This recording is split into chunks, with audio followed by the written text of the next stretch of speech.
here we are again without a net. I'm going to pull slip a paper, which I have not seen, and then relate that to either the murder of the planet or problems in the culture.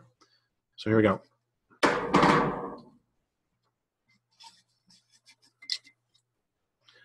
I am not a cog.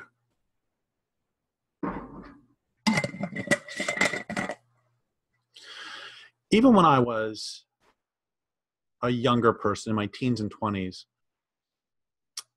I found myself seemingly unaccountably sad whenever I would see an older person working at McDonald's or working at, some other big place like that, and some other mega corporation.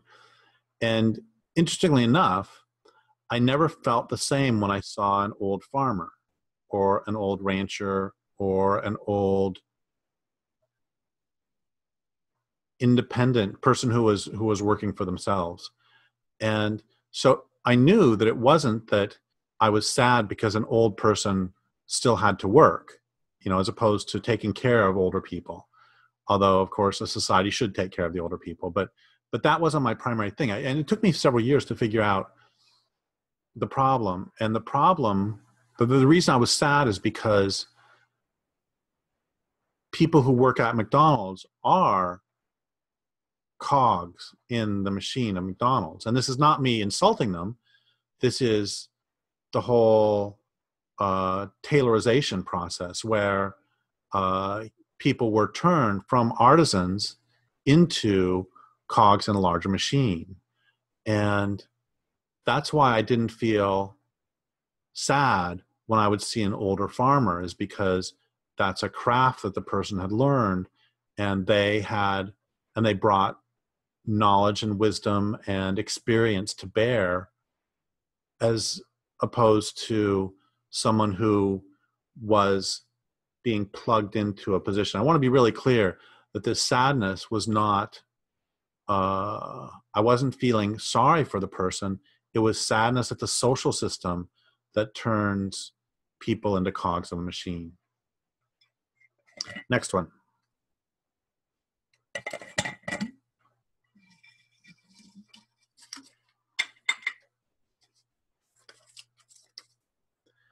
As the earth turns towards the sun, and so brings the morning.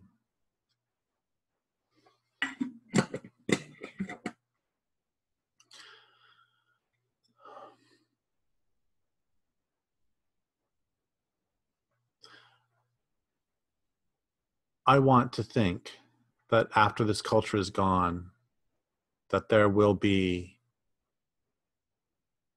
enough left of the natural world to reseed and come back.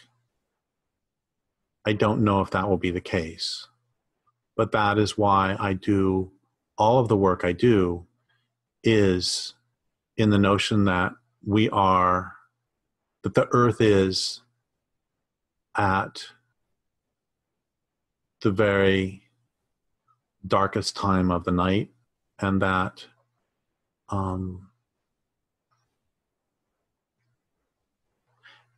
there may be a dawn at some point. And the dawn will, of course, not come until this culture is gone.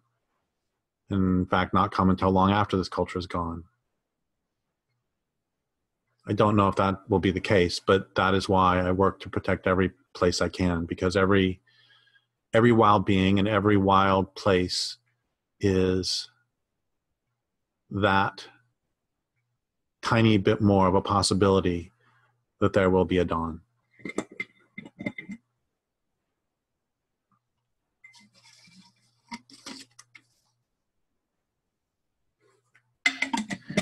Having the last word.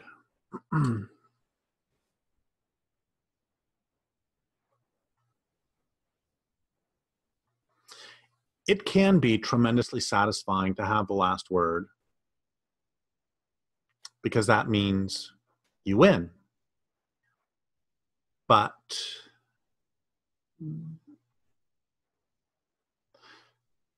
that, I think often of winning battles and losing wars in that sense. That the question is, what are we trying to do? And if what I am trying to do is to win this particular argument, sure, I can make sure to get the last word. But maybe the point is to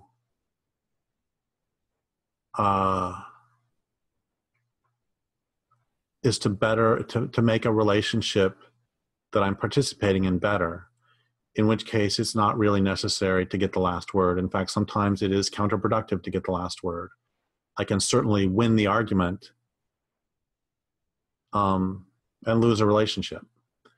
And I think often of a phrase that my mother uses, which is she calls people right fighters. And a right fighter is somebody who's not fighting because they believe in the position necessarily, but they're fighting to be right, and they will be right. And there's another line that my mother uses about that has to do, she says this, that my father followed this belief, which is, if you can't be right, be wrong at the top of your voice. And I often think that one of the reasons this culture is killing the planet is because, not merely because it brings us all these comforts or elegancies that we have come to rely on, but also because we cannot admit that we were wrong. And we cannot admit that this was a terrible, terrible mistake. And this being agriculture, this being civilization.